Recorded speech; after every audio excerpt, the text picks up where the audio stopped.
harus paksa diri. Harus paksa diri. Saya diberkati loh saudara. Dalam segala hal itu kita harus paksa diri. Memaksa diri itu sama dengan mengalahkan keinginan daging. Karena daging ini sukanya nyaman. Daging ini sukanya nyaman. Ya, daging ini sukanya yang biasa-biasa aja lah. Nggak usah yang terlalu wow lah, ngapain gitu loh. Saya tuh banyak menangkap hal yang luar biasa. Saya justru datang ke sini nih, rasanya bukan saya yang melayani, tapi saya dapat banyak berkat dari obrolan dengan Bapak Saudara ya. Dengar beli tanah 20 hektar, mau bangun yang seperti itu. Ya kalau kita mau pikir ya dalam umur yang seperti itu Pak Obaja itu bisa aja kah seneng-seneng ke luar negeri ya Pak ya. Istirahat, pensiun. Saya dengar visinya Bapak itu kayaknya saya yang capek. Lu jujur loh saudara. Tapi satu hal yang saya pelajari ketika kami ngobrol bercakap-cakap. Yang saya dapat dari Tuhan tuh begini saudara. Tuhan tuh bicara pribadi kepada saya. Aku tuh memberikan kepercayaan kepada seseorang itu sesuai kapasitas imannya. Loh bener. Loh Pak Obaja itu manusia biasa loh. Sama seperti kita manusia. Beliau itu bukan otot kawat tulang besi. Saya berpikir tadi banyak hal loh. Saya bilang Tuhan, iya ya saya yang masih umur segini. Apakah satu saat juga Tuhan akan beri kepercayaan hal-hal yang besar? Karena tidak semua orang, saudara, yang namanya tercatat di dalam Alkitab, itu bukan sembarangan orang. Itu adalah orang-orang yang dipilih Tuhan, mereka ngomong yes, dan mereka melakukan apa yang Tuhan mau, dan paksa diri. Paksa diri, iya benar kita harus paksa diri. Di dalam mendisiplinkan kehidupan rohani pun kita juga harus paksa diri. Loh saudara datang di gereja ini kan saudara maksa diri enggak? Yang maksa diri untuk datang ke gereja berapa banyak? Kan bisa aja kita berkata, enggak usah lah saya nonton di YouTube juga bisa Ngapain sih saya harus capek-capek? Ya karena untuk kesini pun kan kita bayar harga toh. Tapi Tuhan itu melihat bagaimana usaha kita memaksa diri itu. Makanya Rasul Paulus bilang begini, aku melatih tubuhku dan menguasainya seluruhnya. Supaya jangan setelah aku memberitakan Injil, aku ditolak sama Tuhan. Aku melatih diriku, aku memaksa diriku untuk disiplin melakukan firman Tuhan, untuk berjalan di dalam ketaatan, supaya jangan setelah aku memberitakan Injil, aku ditolak sama Tuhan. Ternyata sekelas Rasul Paulus masih takut ditolak loh. Saudara takut nggak ditolak Tuhan? Atau sudah terlalu pede? Oh saya pasti masuk surga Bu. Maaf saudara, maaf. Atau kita ini hanya mau menjadi Kristen biasa-biasa yang tidak pernah ada terobosan dalam hidup kita, yang tidak pernah ada cerita apa-apa dari iman kita. Setidaknya saudara harus punya kesaksian pribadi. Kita mengalami pengalaman yang ilahi bersama dengan Tuhan. Amin saudara. Pengalaman ilahi bersama Tuhan itu adalah sebuah kekuatan dalam pengiringan kita kepada Tuhan. Loh benar saudara. Saya mendengar pengalaman dari Pak Obaja saudara. Saya sendiri dibangun. Banyak hal yang saya dan suami dapat dan kami belajar. Belajar saudara, ternyata ya Tuhan yang besar itu, Tuhan yang hebat itu mengerjakan segala sesuatu perkara-perkara yang hebat hanya dengan orang-orang yang mau paksa diri. Mau paksa diri untuk apa? Berjalan dalam ketaatan.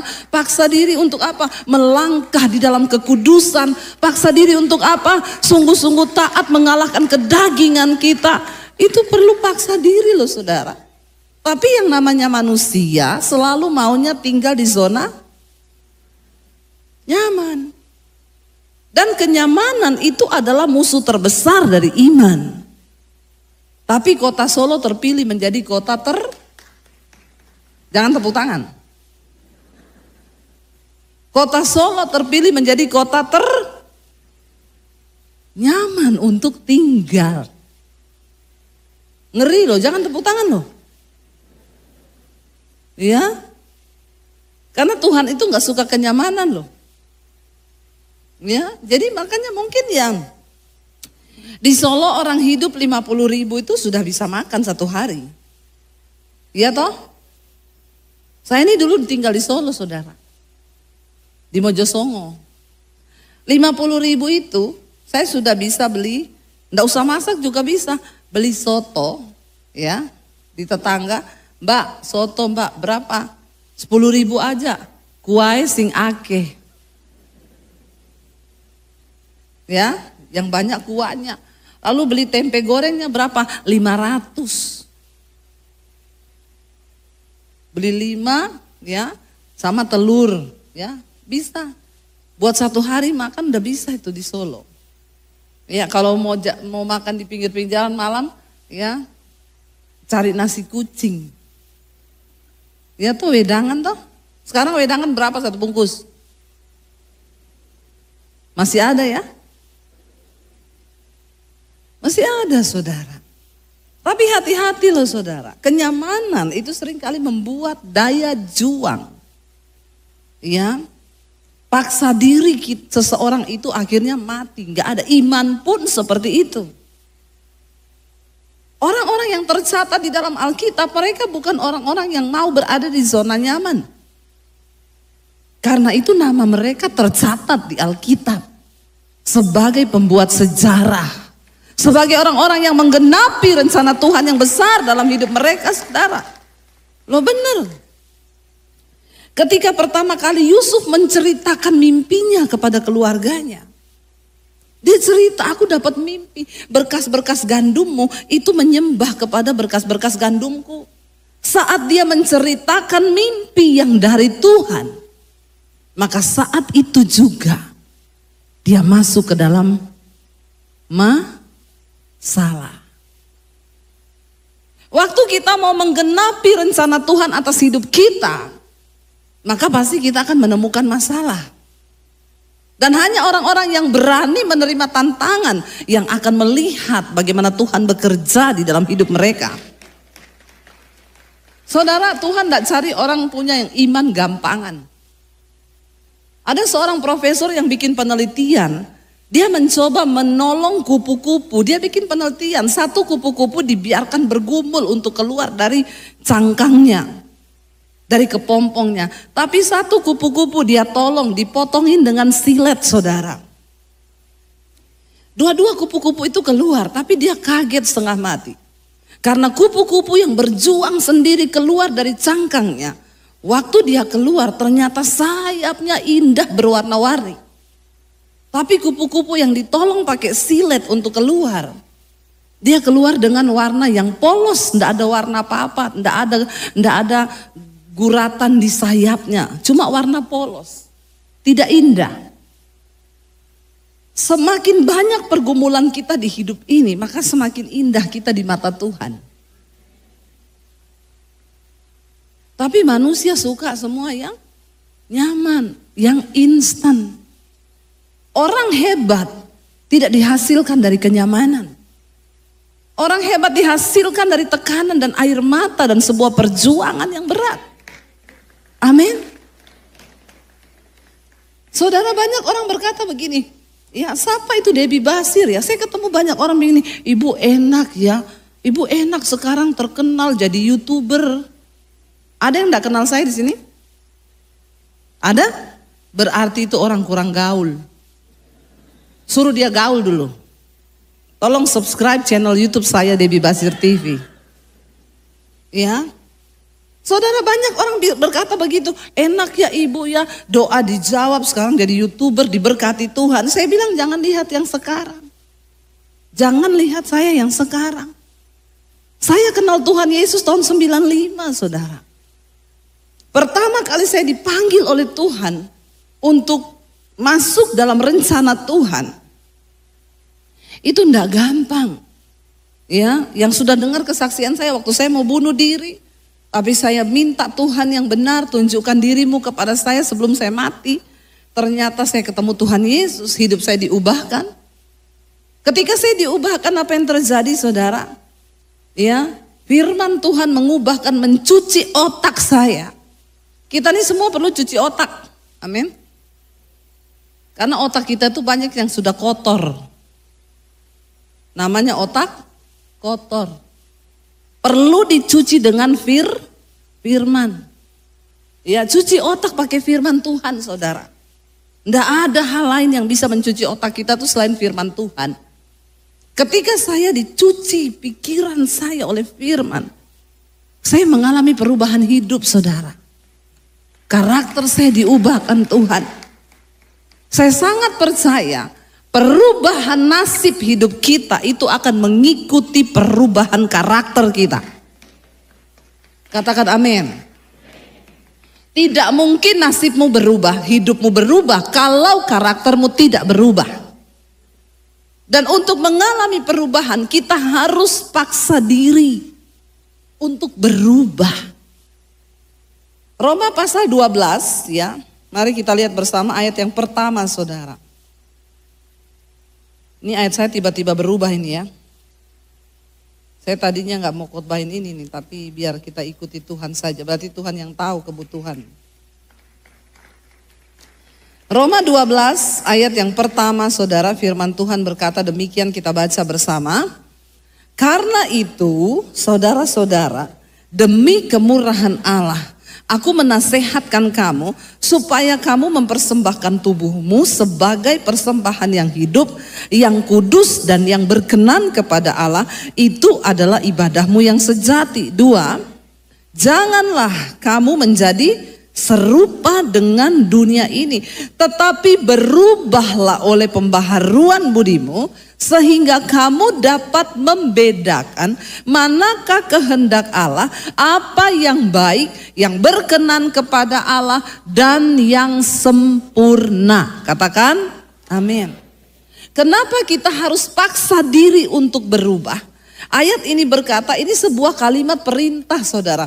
Berubahlah oleh pembaharuan budimu. Apa yang bisa mengubah hidup kita? Waktu pikiran kita, budi pekerti kita itu diubah. Dan apa yang bisa mengubah pikiran kita? Yaitu firman Tuhan, saudara. Kita ini sudah dikandung dalam dosa. Ya, aku dikandung dalam dosa ibuku, kata Mazmur. Dalam kandungan kita sudah berdosa. Ketika kita lahir sudah ada benih dosa. Pikiran kita dosa, semua berdosa. Karena itu semua orang yang terlahir ke dunia, dia perlu dilahirkan kembali. Ketika Yesus berjumpa dengan Nikodemus, seorang ahli Taurat, orang Farisi, pemimpin agama Yahudi. Dia datang kepada Yesus dan Yesus berkata, sesungguhnya kamu tidak akan bisa melihat kerajaan Allah kalau kamu tidak dilahirkan kembali. Setiap kita perlu kelahiran kembali. Bagaimana kelahiran kembali itu? Waktu kita berjumpa dengan Tuhan Yesus, lalu pikiran kita diubahkan. Maka cara berpikir kita, paradigma kita, tujuan hidup kita pun semua akan diubahkan oleh Tuhan. Dulu saya sebelum bertobat, saudara, pikiran saya tuh semua pikiran duniawi. Banyak orang mengaku percaya Yesus tapi dia hidup dengan pikiran duniawi. Dulu saya berpikir kalau saya nanti menikah, saya akan cari suami yang kaya. Ya, yang kaya. Makanya anak-anak muda di Jakarta itu kalau mau pacaran, dia bilang sama pacarnya, kamu sudah baca tulisan di gerbang tol? Pastikan saldo Anda cukup. Ya. Saya berpikir dulu kalau saya menikah dengan orang kaya, maka hidup saya akan nyaman, masa depan saya pun akan nyaman. Sehingga banyak anak muda sekarang berkata begini, kalau gua lebih pilih menangis di atas Mercy daripada menangis di atas beca. Saya bilang saya mau tertawa di atas Mercy. Ngapain lu nangis tapi di atas Mercy? Walaupun di atas Mercy tetap nangis, itu bukan rencana Tuhan. Waktu saya belum mengenal Tuhan, paradigma saya, cara berpikir saya duniawi. Saya harus cari laki-laki yang berkepribadian. Mobil pribadi, rumah pribadi, kredit card pribadi. Bukan bawaan orang tua. Karena saya pikir itu akan menjamin masa depan saya. Tapi ketika saya bertobat, menerima Tuhan Yesus, firman Tuhan berkata, berubahlah oleh pembaharuan budimu sehingga kamu dapat membedakan mana kehendak Tuhan, apa yang baik, yang berkenan kepada Allah dan yang sempurna. Karena di hidup kita ini ada 3 kehendak yang harus kita pilih. Yang pertama, kehendak Tuhan. Ayat ini dengan jelas berkata, kalau kehendak Tuhan itu pasti baik, berkenan, sempurna. Harusnya ini yang kita capai. Yang kedua, di hidup ini ada yang namanya kehendak setan. Setan selalu merancangkan yang tidak baik, yang tidak berkenan, dan yang pasti gagal total. Itu rencana setan buat kita. Dengar anak-anak muda, makanya kau kalau pacaran jaga kekudusan. Ya jangan sembarangan. Hari ini di Jakarta, saya nggak tahu di Solo, banyak anak-anak muda pacaran masih SMA, SMP, sudah tidak lagi menjaga keperawanan, menyerahkan diri mereka. Akhirnya yang terjadi apa? Terpaksa menikah gara-gara sudah melakukan hubungan seks. Ini adalah rancangan setan. Kenapa banyak terjadi perceraian di kalangan Kristen? Karena dari awal pernikahan bukan tujuan Tuhan, tapi tujuan setan. Makanya please anak-anak muda, buka matamu. Jangan bilang cinta itu buta, cinta itu melek. Amin. Kalau kau sudah menikah baru buta, karena udah gak bisa buat apa-apa. Kalau masih pacaran melek. Makanya saya sangat melarang di bawah 20 tahun pacaran. Orang di bawah 20 tahun gak usah pacaran. Kau saja belum tentu arah hidupmu mau kemana. Di bawah 20 tahun pacaran, buang pulsa, buang tenaga, buang pikiran, buang ongkos. Ya, ndak usah dulu pacaran. Selesaikan sekolahmu, kuliahmu, baru kau pacaran. Supaya kau tidak melanggar kekudusan hidup. Katakan. Itu yang harus kita pegang. Dengar ya anak-anak muda, kalau kau ekstrim dengan Tuhan, Tuhan tuh ekstrim loh dengan hidupmu. Apa yang mau kau cari? Rencana Tuhan itu yang terbaik buatmu. Ingat loh, jodoh kita tuh cuma satu. Jadi gak usah gonta-ganti cari-cari. Nanti di atas umur 20 baru berdoa, Tuhan pertemukan aku dengan jodohku. Itu baru berdoa tuh, mulai buka hati bagi orang. Bergumul benar-benar tuh di atas 20 tahun. Karena di atas 20 tahun jodoh di tangan Tuhan. Di atas 30 tahun Tuhan lepas tangan. Tidak saudara ya, Tuhan tetap bekerja ya. Tapi berat, harus dengan doa dan puasa. Kalau sudah di atas 30 tahun. Ya tapi serius saudara, serius. Waktu kita mengerti rencana Tuhan, makanya dikatakan berubah dulu. Dan untuk bisa berubah perlu paksa diri. Loh sekelas Pak Obaja loh, umur 70 melakukan kehendak Tuhan harus paksa diri. Apalagi kita ini toh. Amin. Loh bener. Ya saya benar-benar dapat berkat saudara dari perbincangan. Ya, saya menangkap banyak hal yang saya tangkap. Dan saya pegang itu, saya bilang Tuhan saya juga mau. Paksa diri. Memang harus paksa diri. Saya tuh pelayanan ya saudara, puji Tuhan sekarang ini kami diberkati Tuhan lewat YouTube. Jadi saya tidak lagi mencari uang lewat pelayanan khotbah.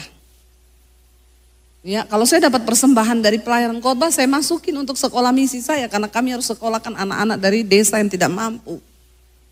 Saya bisa loh. Kalau saudara, kadang saya capek loh. Kita tuh pelayanan saudara. Pelayanan tuh enggak enak saudara. Kadang orang pikir enak ya ibu, ya terbang sana terbang sini. Kita tuh kadang bangun pagi, dua-dua bangun gini. Kita di kota mana ini ya? Bingung loh, ini di Semarang, Makassar, Manado, apa di mana ya? Bingung. Apalagi kemarin kita pelayanan saudara ke Surabaya kan, dari Jakarta saya terbang ke Surabaya. Udah capek terbang, ya baru turun rumah kadang cuma ganti koper ke bandara lagi, terbang lagi. Sudah mau landing, sudah kelihatan di bawah kota Jakarta, kota Surabaya diumumin.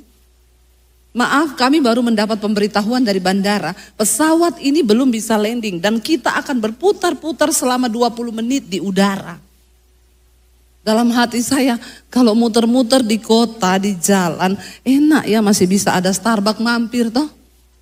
20 menit itu lama gak saudara? Lama, apalagi di udara. Dan itu sudah kelihatan kota di bawah, jadi dia berputar pas di pusaran angin. Bayangkan 20 menit goyang. Dalam hati saya bisa saya tuntut ini perbuatan tidak menyenangkan. Kena pasal ini. Ya, tapi melayani Tuhan. Ya, itu resiko. Saya bisa memilih untuk di Jakarta enak-enakan sama anak-anak nge-mall, shopping. Tapi itu yang seperti Bapak tadi ngomong, kita harus paksa diri.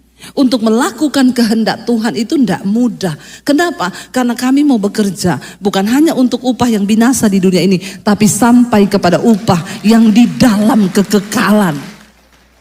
Dan itu tidak gampang saudara. Memang saya menyadari benar perlu. Saudara tidak gampang loh. Saya nih penginjil, saya panggilannya bukan gembala seperti Pak Obaja. Kalau saya jadi gembala, bubar semua jemaat kepahitan sama saya. Ya, contoh. Orang datang, Bu doain Bu, enggak usah minta-minta doa sendiri di rumah. Ya, enggak usah cari-cari pendeta, kau cari Tuhan saja. Pak Obaja nggak bisa begitu kan? Coba kalau jemaat datang, Pak doain, enggak usah doa-doa. Bubar ini keluarga Allah. Bubar. Tapi kalau saya bisa, saya penginjil. Saya khotbah marah-marahin saudara.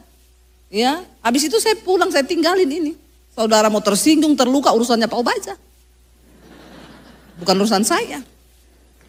Nggak usah tepuk tangan. Ya. Saya tahu panggilan saya. Dan saya tuh khotbah pindah-pindah kota saudara. Tapi gembala ya itu dia khotbah di sini terus. Bapak nggak bosan liatin muka-muka ini terus Pak? Kalau saya bosan loh. Ya. Oh ya. Kalau saya saudara, khotbah di satu tempat yang sama, saya bilang sama suami, waduh khotbah di Jakarta kalau hari Minggu 5 kali di gereja yang sama dengan suasana yang sama itu berat loh. Berat. Saya lebih suka pindah 3 tempat atau 2 tempat ya. 6 kali enggak apa-apa, yang penting pindah tempat karena beda suasana toh. Enggak gampang loh jadi gembala itu enggak gampang saudara. Ya, makanya saya ngobrol dengan suami, kita nih keliling ke banyak gereja, melihat banyak gereja. Tadi kita duduk di situ saya bilang, ini gereja ya, masih terasa loh suasana, ada hadirat Tuhan, masih terasa ada kehidupan. Ada kehidupan saudara, itu saya mengakui dengan suami, karena kita nih keliling ke banyak gereja. Kenapa? Ternyata setelah kami ngobrol Pak Gembala ngomong kita di sini ada pondok Daud Bu, 24 jam nonstop. Kita bangun tahta bagi Tuhan. Oh ya itu rahasianya doa, pujian, penyembahan bagi Tuhan. Ya, itu loh yang menghidupkan gereja saudara. Karena ini perkara rohani, tidak bisa dengan hal-hal yang duniawi. Sementara banyak orang hanya sibuk dengan entertain, bagaimana Lo jujur saudara, tapi Tuhan itu enggak bisa direkayasa. Ya, dan mari kita semua hari ini, benar-benar yang saya dapat satu kata hari ini, saya sama suami tadi banyak ngobrol. Yes, paksa diri. Paksa diri untuk hidup kudus. Paksa diri untuk taat sama Tuhan. Paksa diri untuk berubah saudara, berubah. Kita akan memasuki tahun yang baru saudara. Jangan masuk dengan cara hidupmu yang lama. Tidak ada yang bisa menjamin tahun depan ini akan terjadi apa. Anak muda, kau jangan sombong dengan kekuatanmu. Jangan sombong dengan ilmu yang kau dapat. Dunia terus berubah. Sekarang banyak kepintaran manusia yang mulai digantikan oleh robot. Ya, banyak yang mulai digantikan oleh mesin. Bank-bank mulai memberhentikan pekerja-pekerja administrasi. Kenapa? Itu bisa dilakukan oleh komputer. Bisa dilakukan sekarang. Tapi keadaan ke depan saudara. Ya, saya dengar dari teman saya di Amerika, Bu, ini Amazon, Bu, tahun lalu aja udah pecat puluhan ribu orang. Dan Alkitab berkata di masa di akhir zaman akan datang kesusahan yang besar. Akan datang masa sulit di akhir zaman. Dan kita nggak tahu apa yang akan terjadi. Tapi saya mau bilang kepada kita semua, terutama engkau anak-anak muda. Orang yang hidup mengandalkan Tuhan tidak akan pernah ditinggalkan. Orang yang sungguh-sungguh mengandalkan Tuhan diberkati. Orang yang mengandalkan Tuhan, yang menaruh harapannya pada Tuhan, yang hidup menghormati Tuhan. Bagaimana caranya kita hidup menghormati Tuhan? Tunduk kepada firman Tuhan. Paksa dirimu untuk taat. Paksa dirimu untuk hidup dalam kekudusan. Anak-anak muda jangan pacaran tidak kudus. Sekarang banyak anak muda saudara, ya baru pacaran, sudah tidur bareng, ya sudah melakukan hal-hal yang di luar firman Tuhan. Ya, mari kita berusaha, paksa diri untuk sungguh-sungguh melakukan kehendak Tuhan. Kenapa saudara? Tidak ada jaminan bagi orang-orang yang tidak hidup taat kepada firman Tuhan. Makanya dikatakan di sini, ya, berubahlah oleh pembaharuan budimu sehingga kamu dapat membedakan. Tadi saya bilang ada kehendak Tuhan, ada kehendak iblis. Yang terakhir ada kehendak diri kita. Jadi ada 3 kehendak dalam hidup ini yang harus kita timbang dan pikirkan matang-matang. Mana yang menjadi kehendak Tuhan? Dalam pelayanan, di dalam pekerjaan, di dalam usaha, di dalam studi, di dalam menentukan pasangan hidup. Kita selalu diperhadapkan dengan 3 kehendak ini. Ada kehendak Tuhan, ada kehendak setan, ada kehendak diri. Kalau kita bicara tentang kehendak setan, sudah pasti itu jahat dan tidak berkenan. Tapi kalau kita bicara kehendak diri, nah ini yang sering kali abu-abu. Abu-abu saudara, antara melakukan kehendak Tuhan atau kemauan kita sendiri. Itu enggak gampang loh. Tapi Tuhan minta kita ini uji segala sesuatu. Uji. Dan peganglah apa yang baik. Amin. Karena kita hidup bukan untuk melakukan kemauan kita, tapi kita hidup untuk melakukan kemauan Tuhan. Kita harus hidup untuk melakukan kehendak Tuhan. Bukan kehendak kita, tapi kehendak Tuhan. Dan kalau kita memilih untuk hidup melakukan kehendak kita, ya kita biasa-biasa aja. Kita tidak akan melihat terobosan, kita nggak akan melihat perkara yang ajaib. Saya ingat saudara, waktu saya bertobat, ya saya mengalami tekanan yang begitu luar biasa.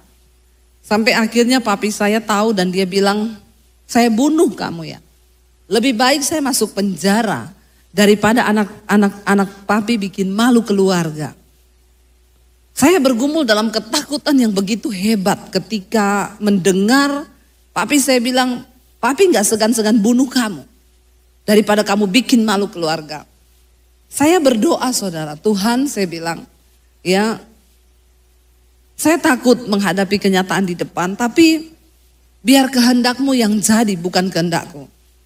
Saya bergumul, lalu akhirnya singkat cerita, Desember tahun 96, saya bertobat 95, 1 tahun saya berhasil menyembunyikan iman saya. 95, saya dipanggil papi saya tuh berdoa begini, Tuhan saya minta hadiah. Aku ulang tahun tanggal 14 Desember Tuhan, saya bilang. Saya minta hadiah satu saja. Tuhan izinkan aku bebas ke gereja. Cuma itu yang saya minta. Benar saudara, dijawab Tuhan. Tanggal 14 Desember papi saya panggil saya, dia bilang gini, Debbie kamu ndak bisa balik ke agama. Papi lihat kamu nggak bisa berubah. Walaupun papi bunuh kamu ndak ada guna, yang mati cuma badanmu tapi imanmu ndak. Jadi malam ini papi kasih kamu pilihan, kalau kamu tetap mau jadi Kristen, silakan kamu angkat kaki dari rumah. Tinggalkan rumah ini sekarang. Dan ingat, jangan kamu bawa ijazah. Saya mau lihat kamu ikut Yesus. Yesus kasih makan kamu pakai apa kalau kamu gak bawa ijazah. Putuskan sekarang. Papi mau dengar apa keputusanmu. Saya masuk di kamar, saya menangis saudara. Saya bilang, Tuhan, saya kan cuma berdoa minta bebas ke gereja. Tuhan jawab, iya. Kalau kamu diusir, kamu bukan cuma bebas pergi ke gereja, kamu bisa tidur di gereja. Emang boleh? Emang boleh begitu amat? Ya. Tapi saya nggak nyangka saudara, jawaban doa saya tuh seperti itu yang Tuhan kasih. Karena di bayangan saya itu kan Tuhan bilang, ya nanti papimu aku jamah hatinya. Itu kan yang kita pikir toh, kehendak kita kan begitu toh. Ya, Tuhan jamah hati papiku. Dan dia akan berkata, Debbie, kamu mau jadi Kristen? Iya, silahkan kamu ke gereja. Papi ndak larang anakku sayang. Loh bisa nggak Tuhan menjawab begitu? Bisa nggak? Bisa. Sepupu saya, Muslim saudara, dia bertobat terima Tuhan Yesus. Papinya tahu, marah besar. Papinya bilang, kalau kamu jadi Kristen, kamu bayar sendiri kuliahmu. Papi ndak mau urusan, silakan kamu jadi Kristen. Dia berdoa, Tuhan, jamah hati papiku. Seperti batang air di tangan Tuhan. Tuhan akan mengalirkannya kemanapun Tuhan ingini. Itu kan ayat toh. Dia doa puasa saudara. Cuma 3 hari. Papinya terbang datang ke kotanya dipanggil. Nur Hayati, sini kamu. Iya pap. Kamu benar mau jadi Kristen? Iya pap. Keputusan papi begini ya. Kalau kamu mau jadi Kristen, kamu harus menikah sama orang Kristen. Kamu mati harus dikuburkan secara Kristen. Jangan kau pindah-pindah agama lagi. Karena agama itu bukan untuk main-main. Tepuk tangan toh, dengar begitu toh? Tepuk tangan. Dahsyat, Tuhan mengabulkan doaku toh. Jadi waktu saya menghadapi itu, sepupu saya bilang begini, Deb, kamu contoh doaku ya.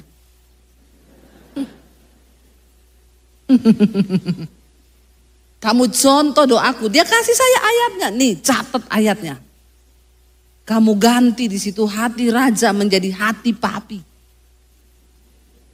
Seperti batang air di tangan Tuhan. Tuhan akan mengalirkannya kemanapun Tuhan ingini. Saya perkatakan itu. Saya ikuti doa puasa. Dia 3 hari, saya 3 bulan. Lebih lama siapa? Lebih lama saya.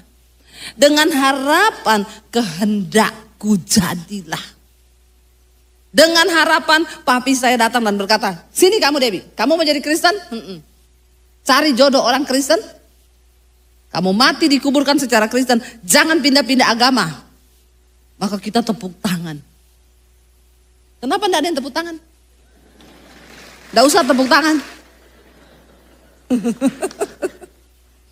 Saudara, ternyata doanya dijawab Tuhan. Benar, saya dipanggil. Sini kamu mau jadi Kristen? Iya. Angkat kaki dari rumah. Teganya kau menertawakanku. Harusnya kau menangis. Itu sedih loh saudara, sedih. Angkat kaki dari rumah, jangan anggap kamu punya keluarga. Dan kalau kamu mau pergi, jangan bawa ijazah. Saya mau lihat Yesus kasih makan kamu pakai apa.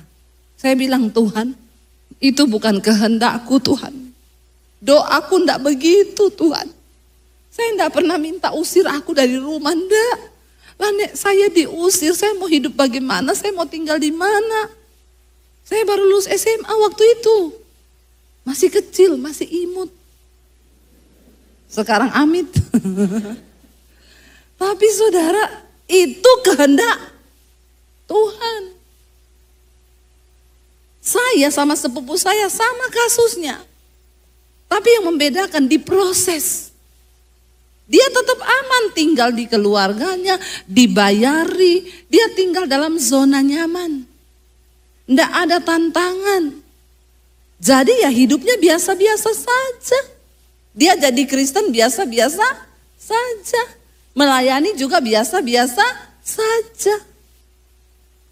Dulu saya bertanya, Tuhan kenapa aku diusir dari rumah Tuhan? Betapa tega Engkau.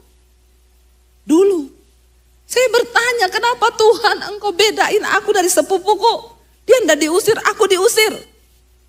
Tapi Tuhan bilang, shh, aku tahu rencana yang terbaik bagimu. Enggak usah protes, memang berat, air mata memang. Saya tinggalkan rumah dari kota Poso, saya ke kota Palu. Tinggal di kos-kosan, cuci baju anak kos, nyapu, nyetrika, masak, jadi pembantu di situ. Iblis ngomong, goblok. Ikut Yesus jadi pembantu. Kenapa kau nggak pulang ke keluargamu? Di sana ada pembantu cuciin bajumu. Kenapa kau cuci bajunya orang? Saya berkata, iblis, aku telah dibeli dan hargaku lunas dibayar. Dan hidupku bukan milikku lagi, tapi milik Kristus. Dan Tuhan sedang mencari orang-orang yang radikal dan berani percaya kepada rencana Tuhan. Agar engkau bisa menjadi orang-orang yang mencatat sejarah di dalam imanmu. Katakan, amin saudara. Ayo berani melangkah melakukan sebuah terobosan. Jangan tinggal di zona nyaman. Saudara, hari ini dengan melihat apa yang Tuhan kerjakan di dalam hidup saya berkata, Tuhan terima kasih. Karena waktu itu aku diusir Tuhan.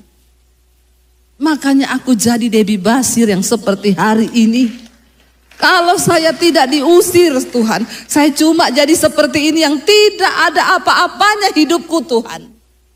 Saudara, mari kita melangkah masuk kepada kehendak Tuhan sekalipun itu berat. Tapi kehendak Tuhan itu yang terbaik bagi saudara dan saya. Karena itu jangan pernah menyerah. Sekalipun proses harga yang harus kita bayar itu mahal. Tapi kita mau berkata, yes, aku percaya rencana Tuhan itu yang terbaik bagi hidupku. Karena itu firman Tuhan berkata, berubahlah oleh pembaharuan budimu supaya kamu dapat membedakan apa yang baik, kehendak Tuhan, apa yang baik, yang berkenan kepada Allah dan yang sempurna. Itu kehendak Tuhan bagi hidup kita.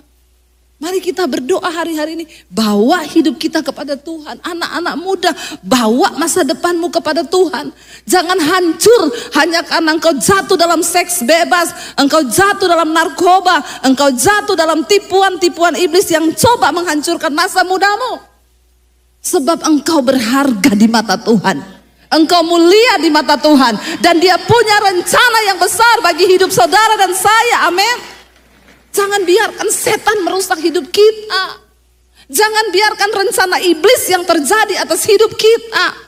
Tapi kita berdiri saudara, supaya kita menjadi berkat bagi bangsa ini. Menjadi berkat bagi kota kita. Dan orang bisa melihat kita sebagai suratan Kristus yang terbuka. Sebab hidup kita bisa dibaca oleh semua orang. Kalau engkau berkata pengikut Kristus tapi hidupmu gak berubah, perlu bertanya apakah engkau sungguh-sungguh ketemu Tuhan atau tidak. Karena orang yang berjumpa dengan Tuhan, dia harus mengalami perubahan hidup. Amin saudara. Ketika saya bertobat, saya berjumpa dengan Tuhan Yesus. Papi saya bilang, oh ini penyebabnya makanya kamu jadi aneh. Dan semua orang yang bertobat pasti akan jadi apa? Coba lihat kanan kirimu bilang, udah aneh belum kau? Bilang, ya kau udah aneh belum? Kenapa saya bilang aneh? Dulu saya keluar dugem, pulang jam 2 malam, dipukuli papi saya. Dihajar sampai babak belur. Awas kalau kamu pulang malam. Besok saya nggak pulang jam 2, saya pulang jam 3. Tambah dihajar nggak? Dihajar lagi. Semakin dihajar saya bilang, kenapa kau nggak bunuh saya sekalian? Saya nggak pernah minta lahir di dunia ini. Saudara, engkau tidak akan pernah bisa mengubah anakmu, suamimu, siapapun. Hanya Tuhan yang bisa mengubah seseorang. Karena itu saudara, mari kita menjadi saksinya Tuhan. Warisan yang paling baik untuk engkau tinggalkan bagi anak-anakmu itu warisan iman. Bukan harta, bukan kekayaan, tapi iman kepada Tuhan. Supaya mereka melihat bagaimana hidup orang tuanya. Dan mereka bisa meniru. Daud berkata kepada Salomo. Dia bilang, hai anakku, kalau engkau kelak menjadi raja, kenalilah Allah ayahmu. Kenalilah Allah ayahmu. Kenapa Daud berkata begitu saudara? Ini berbicara tentang hubungan Daud dengan Tuhan. Dan itu menjadi sebuah teladan. Saya berkata kepada anak-anak saya bilang, dek kamu jangan sombong ya. Sehebat apapun engkau menuntut ilmu, ingat loh, hanya perkenanan Tuhan yang bisa membawa engkau masuk dalam kemuliaan. Masuk dalam kemuliaan. Loh saudara, kalau mau dipikir saya ini bisa jadi apa? Saya tuh keluar dari rumah gak bawa apa-apa. Tidak bawa ijazah, itu saya minus hidup saya. Saya memulai hidup dari min. Tapi kalau saya bisa jadi seperti hari ini, makanya Tuhan tahu, karena saya gak ada ijazah, saya gak bisa diterima. Kemarin saya isi Natal di perusahaannya Pak Rudi Tanu. Saya tanya sama Pak Rudi, dia duduk di situ, Pak. Kalau seperti saya Pak, datang melamar di perusahaannya Bapak, saya bilang Pak saya mau melamar kerja di perusahaan Bapak, saya enggak ada ijazah Pak. Saya mau tanya Pak, kira-kira jabatan yang cocok buat saya itu apa? Enggak ada ijazah. Pak Rudi langsung jawab, cleaning service Bu. Loh emang bener? Bener, saya enggak ada ijazah, melamar ya yang paling cocok apa? Cleaning service, itu pun belum tentu bisa. Tuhan tahu. Saya nggak mungkin bisa cari pekerjaan tanpa ijazah. Makanya saya jadi YouTuber. Amin. Loh iya saudara. Ya. Lewat pelayanan saya ingat banget ketika saya ada di kos-kosan di Palu. Saya puasa hampir tiap hari saya puasa. Puasa itu karena terpaksa memang nggak ada makanan di kos-kosan. Daripada saya cuma nahan lapar nggak dapat upah, mending tak puasa sekalian toh. Dapat upah dalam kekekalan toh. Sama-sama laparnya loh. Saya berdoa waktu itu, Tuhan engkau mau bawa kemana aku ini Tuhan. Hidupku sampai kapan begini Tuhan. Mau kerja enggak ada ijazah, mau ini enggak ada ijazah. Waktu saya bertanya seperti itu, saya dibawa dalam satu penglihatan. Saya berdiri di satu panggung saudara. Di bawah itu lautan manusia ratusan ribu orang. Lalu Tuhan berkata begini, satu saat engkau akan melihat itu terjadi. Engkau akan menyampaikan isi hatiku kepada ratusan ribu bahkan jutaan orang. Oh saya merinding ketika penglihatan itu. Lalu Tuhan bicara, bangsa-bangsa menantikan pengajaranmu, pulau-pulau menantikan pengajaranmu. Saya gemetar, iya Tuhan, amin, amin, yes, bersuka cita saya. Begitu amin buka mata, pakaian kotor. Memang paling enak di hadirat Tuhan, jangan buka mata. Karena waktu kita buka mata kita lihat kenyataan tidak seindah iman yang kita lihat. Tapi saya tunggu itu terjadi. Dan saya mau bersaksi kepada saudara, hari ini saya bersaksi dari mimbar itu, penglihatan itu terjadi di dalam hidup saya. Terjadi dan Tuhan genapi itu saudara. Benar, bangsa-bangsa menantikan pengajaranku, pulau-pulau menantikan pengajaranku. Saya keliling ke luar negeri pelayanan saudara. Ya, nanti bulan Februari ke Jepang, bulan Maret ke Amerika 1 bulan, pelayanan keliling. Apa yang Tuhan buat tidak bisa kita pikir dengan pikiran kita. Setahun 4 kali saya ke luar negeri. Karena Tuhan. Karena Tuhan. Makanya saudara, jangan pernah coba melangkah dengan kekuatanmu sendiri melakukan kehendakmu. Sebab apa? Rencana Tuhan, kehendak Tuhan lebih besar daripada rencana kita. Amin. Saya berdoa, kita sedang mempersiapkan diri memasuki tahun 2024. Kita harus berdoa bagi bangsa kita saudara. Ini tahun-tahun panas, tahun politik. Ingat ya, ingat, pilpres sebentar lagi. Siapapun presiden yang terpilih, ya, itu pilihan Tuhan yang terbaik. Kita semua berdoa itu terjadi, pilihan Tuhan. Ingat, ingat, ingat, pilihan boleh beda. Tapi please, nggak usah berantem, nggak usah saling menjelekkan. Jangan membawa perpecahan. Saya mau bilang satu hal, siapapun presidennya, kau tetap kerja supaya kau bisa makan. Tidak ada kau bisa enak-enak enggak kerja. Siapa bilang? Makanya jaga damai sejahtera. Ya, enggak usah saling menjelekkan. Di grup ada yang left group gara-gara pilihannya berbeda.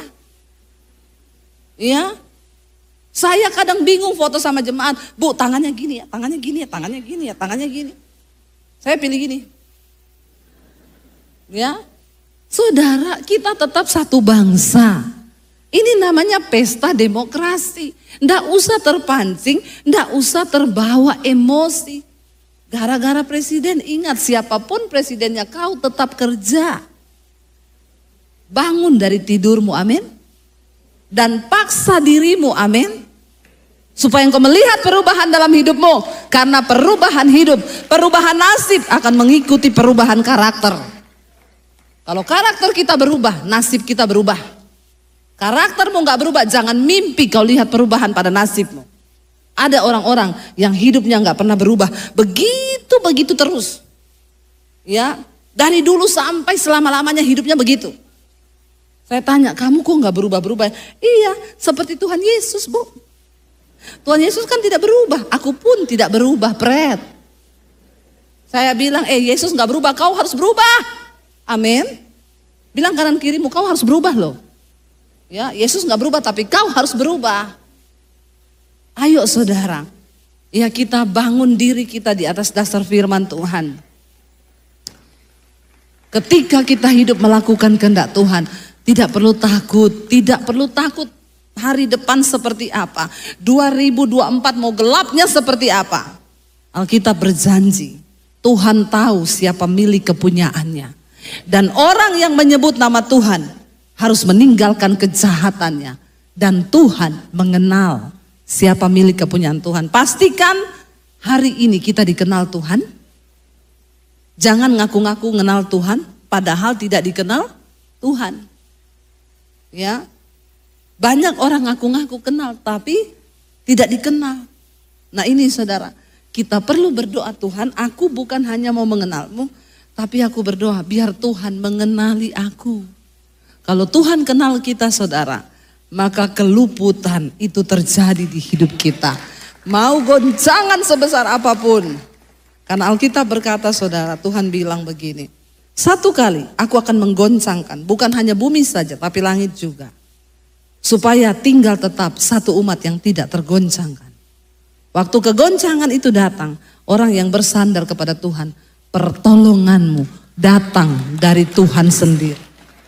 Pengharapanmu hanya ada kepada Tuhan. Mari bangkit berdiri bersama saudara.